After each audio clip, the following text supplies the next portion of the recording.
నిబంధనలు మేం పట్టించుకోం, అంతా మా ఇష్టం, ఏం చేసుకుంటారో చేసుకోండి అన్నట్టు ఉంది వికారాబాద్ జిల్లా తాండూరు పట్టణ ప్రైవేట్ పాఠశాలల తీరు.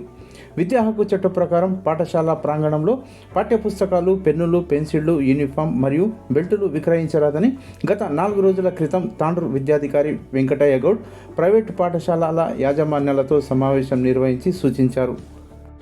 అయినా కూడా కొందరు ప్రైవేటు పాఠశాలల యాజమాన్యాలు ఇవేమీ పట్టించుకోకుండా విద్యా హక్కు చట్టాన్ని కాలరాస్తున్నారు. పట్టణంలో ఉన్న శ్రీ చైతన్య పాఠశాల యాజమాన్యం పాఠ్యపుస్తకాలు, నోటుబుక్కులు విక్రయిస్తుండగా బీసీ సంక్షేమ సంఘం జేఏసీ నాయకులు భాను, సాయి కుమార్, మహేష్ కుమార్ తదితరులు అడ్డుకొని విద్యాధికారి వెంకటయ్య గౌడ్కు సమాచారం అందించారు. స్పందించిన విద్యాధికారి వెంకటయ్య గౌడ్ శ్రీ చైతన్య పాఠశాల వద్దకు చేరుకొని పాఠ్యపుస్తకాలు విక్రయిస్తున్న తీరుపై విచారణ చేపట్టారు.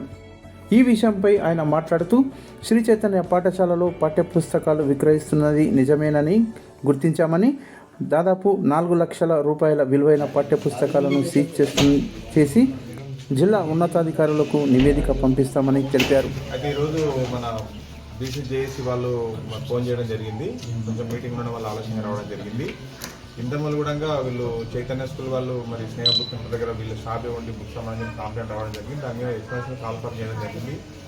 అదే సందర్భం వాళ్ళు దృష్టిలో పెట్టుకొని మరి అన్ని ఆల్ తాండూరు ఉన్నటువంటి ప్రైవేట్ స్కూల్స్ అన్ని మేనేజ్మెంట్స్తోని మరి 3 days బ్యాక్ 4 days బ్యాక్ ఒక మీటింగ్ కండక్ట్ చేసి ఎవరు కూడా ఇటువంటి అంటే ప్రభుత్వ నిబంధనలకు వ్యతిరేకంగా ఏ యాక్టివిటీస్ కూడా చేయరా స్కూల్ ప్రిన్సిపల్స్ గట్టిగా మందలించడం జరిగింది.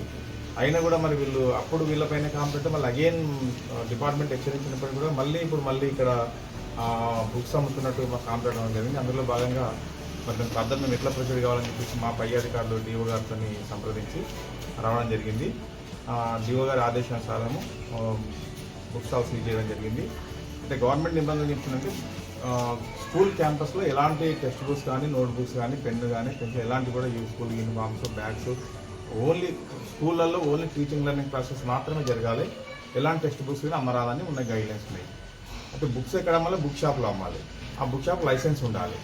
వీళ్ళకి బుక్స్ మేము అమ్మకపోదు అంటలేము, కానీ బుక్ షాప్లో పెట్టి లైసెన్స్ ఉన్న బుక్ షాప్లో పెట్టి బుక్స్ అమ్మాలి.